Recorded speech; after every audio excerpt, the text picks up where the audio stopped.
안녕하십니까? 디지털 포렌식 온라인 수업에 오신 여러분, 환영합니다. 이번 시간에는 윈도우 아티팩트인 SROM과 윈도우 타임라인에 대해 알아보도록 하겠습니다.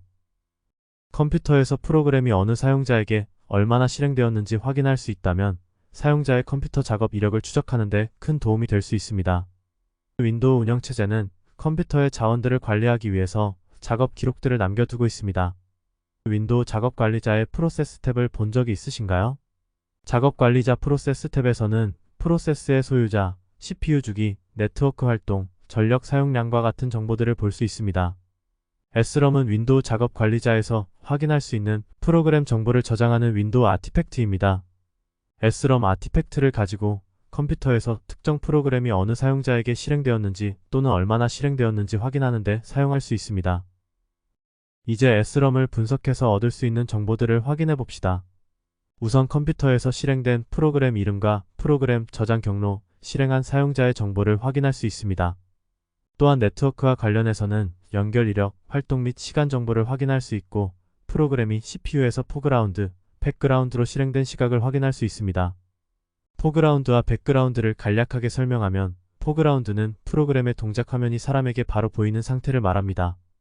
이와 반대로 백그라운드는 프로그램의 동작 화면이 보이지 않으며 컴퓨터 내부에서 동작하는 상태를 말합니다.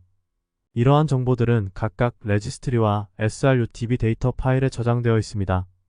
실제 SROM 데이터는 윈도우 설치 폴더 아래 데이터베이스 형태로 저장됩니다. 또한 레지스트리에는 SROM 데이터를 관리하는 DLL 파일의 경로와 설정 정보가 저장됩니다. 상세한 레지스트리 경로와 실제 파일이 있는 폴더 경로는 아래표를 참고하시기 바랍니다. 다음 슬라이드부터 SROM의 저장 경로와 분석 방법에 대해서 예시와 함께 상세히 다루겠습니다. 윈도우 내장 프로그램인 레지스트리 편집기로 레지스트리에 저장된 SROM 정보를 확인할 수 있습니다. 레지스트리 편집기에 대한 상세한 내용은 이전에 설명한 레지스트리 수업을 참고하시면 좋습니다. 레지스트리 편집기에서 해당 레지스트리 키 경로로 가면 SROM에 저장되는 정보의 목록을 확인할 수 있습니다. 레지스트리 익스텐션 키 아래 키 목록들을 보면 윈도우 응용 프로그램에서 파일을 식별하기 위해 부여한 고유 GUID 형태로 기록되어 있습니다. 오른쪽 표에서 GUID 중 일부분을 발췌하여 키 이름과 설명을 볼 수 있습니다. 표의 내용 중에서 색칠된 부분은 네트워크 및 CPU 관련 정보를 확인할 수 있는 중요한 GUID를 의미합니다. 네트워크 데이터 사용 모니터를 예시로 보면 GUID와 동일한 이름의 레지스트리 키가 존재하고 GUID가 가리키는 데이터의 이름과 DLL 파일 위치 그리고 설정 정보 등이 레지스트리 값으로 저장되어 있습니다. SROM에 저장된 네트워크 사용 및 연결 이력과 애플리케이션 리소스 사용 내용을 확인할 수 있는 3개의 GUID에 대해 뒤에 실습을 통해 확인해 보겠습니다. 다음으로 SROM의 실제 데이터를 담고 있는 srutb 데이터 파일을 분석해 보겠습니다. 이 데이터는 마이크로소프트의 ESE 데이터베이스 형식으로 구성되어 있습니다. 즉 ESE 데이터베이스 분석 도구를 사용해서 분석할 수 있습니다. ESE 데이터베이스의 분석 방법은 이전 강의에서 다룬 검색 데이터베이스 수업을 참고하시기 바랍니다. ESE 데이터베이스 분석 도구 외에도 SROM 파일을 전용으로 해석해주는 SROM 덤프 도구도 있습니다. SROM 덤프 도구는 srutb 데이터와 SROM 정보를 담은 레지스트리 하이브 파일을 도구의 입력으로 사용하며 레지스트리와 데이터베이스의 정보들을 매칭 및 분석한 결과를 엑셀 파일로 만들어줍니다. SROM 덤프 도구는 SROM 아티팩트에 초점이 맞춰져 있고 지속적으로 업데이트되고 있기 때문에 SROM 분석이 필요하다면 SROM 덤프 도구를 사용하는 것을 추천해드립니다. 지금부터 SROM 데이터 분석 실습을 진행하겠습니다. 잠시 영상을 멈추시고 SROM 레지스트리 하이브 파일과 데이터베이스 파일을 이용하여 SROM 덤프 도구를 동작시키는 것을 추천드립니다. 만약 도구를 동작하시기 어려운 상황이라면 강의 자료에 있는 분석 결과를 참고하여 분석 방법을 익히시기 바랍니다. 아래 예시 그림은 SROM 덤프 도구를 실행하여 SROM 아티팩트를 분석한 결과로 나온 엑셀 파일 내용입니다. 각각의 엑셀 그림은 이전 슬라이드, 레지스트리 설명 부분에서 확인했었던 GUID 3개를 나타내고 있습니다.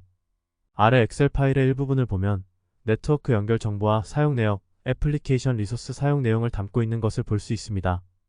SROM은 데이터를 최대 60일까지 보관합니다.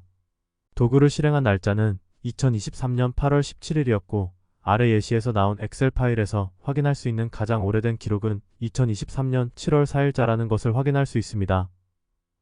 이제 세부적으로 네트워크 연결 정보를 담은 테이블이 어떤 내용을 담고 있는지 확인해 보겠습니다.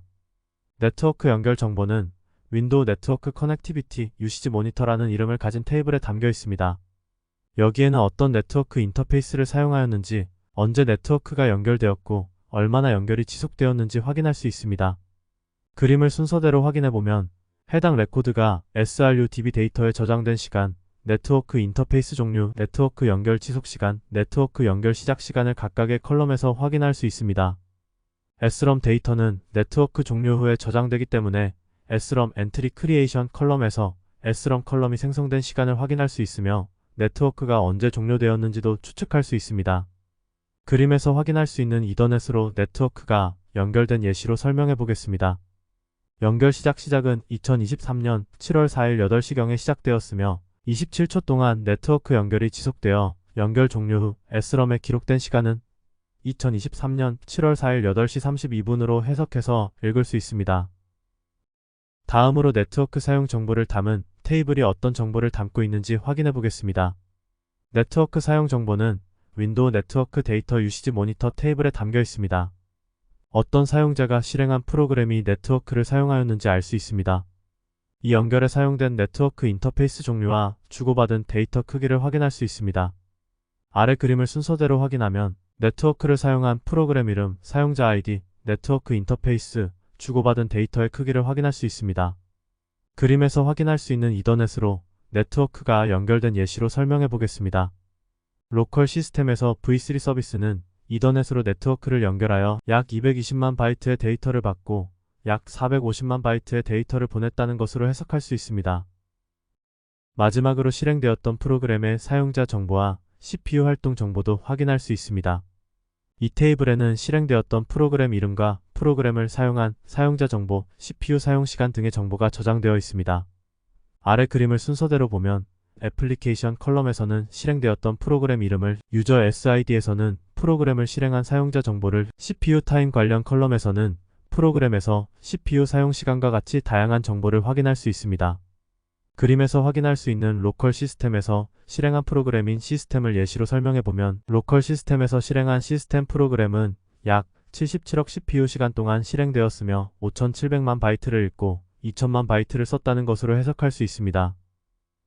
지금까지 우리는 컴퓨터 작업 기록을 확인할 수 있는 SROM 아티팩트에 대해서 살펴보았습니다. 실습 내용과 같이 SROM 분석을 통해 네트워크 사용 및 연결 정보부터 실행된 프로그램 정보와 프로그램의 CPU 실행 시간까지 세부적으로 확인할 수 있습니다. 사용자 실행 프로그램 히스토리를 담은 SROM을 이전 강의에서 다루었던 레지스트리와 프리패치 이벤트 로그 등 다른 아티팩트와 함께 분석함으로써 컴퓨터에서 특정 사용자가 어떤 프로그램을 얼마나 실행하였는지 구체적인 사용자 활동을 추적할 수 있게 합니다. 다음으로 액티비티 캐시 아티팩트에 대해서 설명하겠습니다. 액티비티 캐시 아티팩트는 윈도우 운영체제의 타임라인 기능과 관련 있는 아티팩트입니다. 윈도우 타임라인 기능은 윈도우 10에서만 지원하는 기능으로 최대 30일 동안 사용자가 컴퓨터에서 작업한 문서와 웹페이지를 기억해 시간대별로 정리해 놓은 기능입니다. 이 기능의 주요 목적은 예전에 작업하던 사용자의 기록을 날짜별로 남겨서 이전 작업을 빠르게 이어갈 수 있게 도와주는 것입니다. 작업 표시줄에서 작업 보기 아이콘을 누르거나 윈도우 버튼과 탭 버튼을 같이 누르면 볼 수 있습니다. 오른쪽 그림에서 빨간색으로 표기한 아이콘이 윈도우 10에서의 작업 보기 아이콘입니다. 이 아이콘을 타일이라고 부르며 사용자의 활동 내역을 타일이라는 단위로 각각의 요소를 표현하고 있습니다. 윈도우 타임라인에서 나오는 정보들은 액티비티 캐시 이름을 가진 데이터베이스에 저장됩니다. 윈도우 타임라인 기능은 윈도우 10에서만 제공되고 윈도우 11 최신 버전에서는 타임라인 기능을 지원하지 않습니다.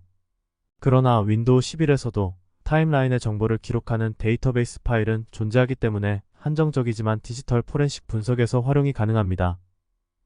액티비티 캐시 아티팩트를 통해 응용 프로그램 실행 이력과 웹 검색, 문서 파일에 대한 사용 이력 등을 확인할 수 있습니다. 위 정보들을 확인함으로써 최근 30일 안에 자주 열어본 파일이나 최근에 접근한 파일들을 알 수 있으며 사용자의 최근 관심사 또는 중요 파일들을 손쉽게 찾을 수 있습니다. 이런 다양한 정보를 토대로 사건 시점 전후나 최근에 생성, 수정, 삭제된 파일을 선별할 수 있습니다. 또한 문서 파일에 대한 디지털 포렌식 분석도 더욱 상세하게 가능합니다. 왜냐하면 파일 시스템 메타데이터 정보나 윈도우 아티팩트들은 최종 시간만 확인이 가능한 것에 비해 윈도우 타임라인은 하나의 파일의 수정 상황을 일자와 시간별로 상세히 확인할 수 있기 때문입니다. 액티비티 캐시 아티팩트는 유저 프로필 아래 경로의 액티비티 캐시 db 파일에 저장되어 있습니다. 해당 경로의 SHM과 WAL 글자가 붙은 두 가지 보조 파일도 같이 확인할 수 있는데, 간단히 설명하면 데이터베이스 내용을 변경할 때 생기는 임시 데이터 파일입니다. Connected Device 플랫폼 경로 뒤에 X로 표현한 부분이 있습니다. X로 표현된 부분은 분석 대상 컴퓨터의 사용자가 이용한 계정 유형에 따라 폴더명이 다르게 만들어집니다. 만약 로컬 계정에서 생기는 타임라인 정보일 경우 L 글자 뒤에 로컬 계정명이 폴더명이 되고, 마이크로소프트 계정에서 생기는 타임라인 정보일 경우에는 마이크로소프트 계정 식별자 ID가 폴더명이 됩니다. 오피스 365나 애저 액티브 디렉토리 계정에서 생기는 타임라인 정보일 경우 AAD 글자 뒤에 식별자명이 붙는 식으로 액티비티 캐시 db 파일을 저장하고 있는 폴더명이 생성됩니다. 이제 액티비티 캐시 아티팩트를 상세히 분석해 봅시다. 액티비티 캐시 db의 예시는 오피스 365 계정을 사용할 때 생긴 타임라인 데이터베이스 파일로 설명하겠습니다. 타임라인과 관련된 사용자 활동 정보는 액티비티 테이블, 액티비티 오퍼레이션 테이블, 액티비티 패키지 ID 테이블에서 확인할 수 있습니다. 액티비티 테이블 안에는 현재 윈도우 타임라인을 확인했을 때 보이는 타일의 정보가 저장되어 있습니다. 액티비티 오퍼레이션 테이블은 타임라인으로부터 제거된 타일 정보를 확인할 수 있습니다. 액티비티 패키지 ID 테이블은 액티비티와 액티비티 오퍼레이션에 있는 활동을 프로그램별 정보와 연결하는 데 사용합니다. 다음 실습에서 각 테이블에서 다루고 있는 정보를 더 상세히 알아보겠습니다. 지금부터 액티비티 캐시 아티팩트의 실제 데이터가 저장된 데이터베이스 파일을 분석하는 실습을 진행하겠습니다. 액티비티 캐시 db에서 이메일 프로그램과 파일이 언제 실행되었는가에 대한 내용을 자세히 분석해 보겠습니다. 액티비티 테이블에는 30여 개의 컬럼이 존재하지만 그림과 같이 파일이나 프로그램의 이름, 경로, 실행 시간을 분석하기 위한 주요 컬럼만을 발췌하여 다루겠습니다. 그리고 액티비티와 액티비티 오퍼레이션 테이블은 두 개로 나눠져 있지만 주요하게 다룰 컬럼들이 같아 함께 설명하도록 하겠습니다. 페이로드 컬럼에서는 우리가 앞서 윈도우 키와 탭 키를 눌러 확인했었던 윈도우 타임라인 기능에서 보여지는 파일 이름과 경로값 등을 확인할 수 있습니다. 페이로드 외의 컬럼들은 순서대로 마지막 수정 시간, 윈도우 타임라인에서 삭제되는 만료 시간, 처음 실행 시간들을 의미하며 모두 유닉스 타임스탬프 형식으로 시간값이 저장되어 있습니다. 이전 영상에서 다루었던 유닉스 타임스탬프를 간략하게 다시 설명하면 1970년 1월 1일부터 경과한 시간을 초 단위로 나타낸 정수값입니다. 유닉스 타임스탬프 형식으로 나타난 스타트 시간과 만료 시간을 우리가 알아볼 수 있는 연월일로 간단하게 바꾸기 위해 유닉스 타임스탬프 변환 사이트를 이용할 수 있습니다. 라스트 모디파이 타임 컬럼과 익스퍼레이션 타임 컬럼을 사이트에서 변경해 본 결과 윈도우 타임라인에 보여지는 만료 시간이 30일 이후라는 것을 확인할 수 있습니다. 액티비티 패키지 ID 테이블은 액티비티와 액티비티 오퍼레이션에 있는 데이터를 프로그램별 패키지 정보와 연결하는 데 사용합니다. 액티비티 ID 컬럼은 액티비티 테이블과 액티비티 오퍼레이션 테이블의 연결을 위해서 각 테이블의 ID 컬럼에 있는 값과 동일합니다. 이 아이디를 이용해 각각의 페이로드와 플랫폼 정보를 매칭시킬 수 있습니다. 플랫폼 컬럼은 이벤트와 응용 프로그램의 카테고리 유형 정보를 기록합니다.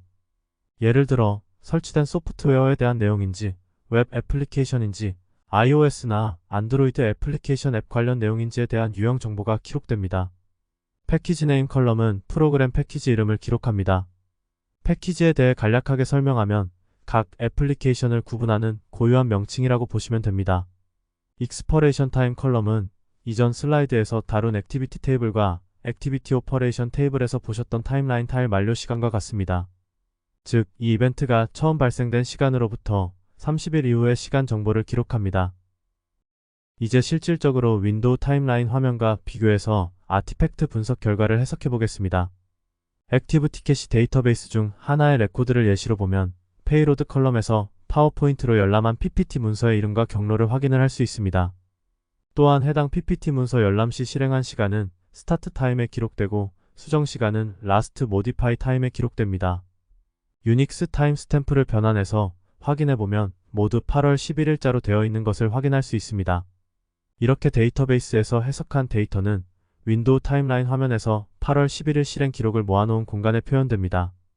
표시된 부분에서 파워포인트로 실행한 문서 이름과 경로가 동일하게 나타나는 것을 확인할 수 있습니다.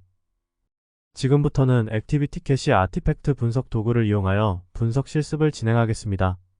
잠시 영상을 멈추시고 WXTCMD 도구를 다운받아 실습해보시길 권장합니다.